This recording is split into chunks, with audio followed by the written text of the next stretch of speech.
அன்புள்ள மிதுன ராசி அன்பர்களே வணக்கம். ஆகஸ்ட் மாத ராசி பலன். ராசியில் தங்களுக்கு செவ்வாய் இருக்கிறார்.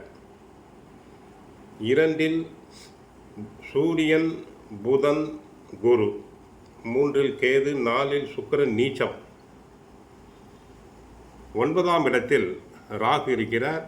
10 சனி பகவான் வக்ரம் அடைந்திருக்கிறார். ராசியில் செவ்வாய் இருப்பதால் அதிக கோபம் உண்டாகும். குடும்பத்தில், அலுவலகத்தில் சற்று பொறுமையாக பேசுதல் வேண்டும், நிதானம் வேண்டும். பேச்சில் சூடு பறக்கும், உடலில் உஷ்ணம் அதிகரிக்கும். சற்று கவனமாக இருங்கள். 2 சூரியன் இருப்பதால் அரசாங்க சம்பந்தப்பட்ட காரியங்கள் அனைத்தும் கஷ்டப்பட்டு செய்ய வேண்டியிருக்கும்.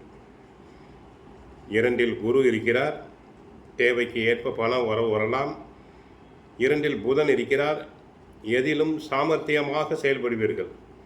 சூரியனும் புதனும் இணைந்து இருப்பதால் புத ஆதித்ய யோகம் தங்களுக்கு உண்டாகிறது. பிறருடைய மனதினை அறிந்து கொள்ளும் திறன் தங்களுக்கு உண்டாகும். 3 கேது, அடிக்கடி வெளியூர் பிரயாணங்கள், ஆன்மீக ஸ்தலங்கள் சென்று வருவீர்கள். 4ஆம் இடத்தில் சுக்கிரன் நீச்சம் அடைந்திருக்கிறார். மனைவி ஸ்தானம் ஆண்களுக்கு நீச்சம். ஆக சற்று கவனமாக இருத்தல் வேண்டும். உடல் நலனில் சற்று கோளாறுகள் உண்டாகலாம். பண செலவுகள் உண்டாகலாம். குடிப்பழக்கம் உள்ளவர்கள் எச்சரிக்கையாக இருத்தல் வேண்டும். நல்ல சேர்க்கை வேண்டும். மற்றபடி தொழில் வளம் பெறும். சனி வக்கரம் என்பதால் உழைப்பு அதிகமாக இருக்கும். கோவிலுக்கு சென்றால் கிருஷ்ண பகவானை வழிபடுங்கள். வீட்டில் பகவத்கீதை சுந்தரகாண்டம் பாராயணம் செய்யுங்கள். வாழ்க வளமுடன், மங்களம் உண்டாகட்டும். ஹரே கிருஷ்ணா, ஹரே கிருஷ்ணா.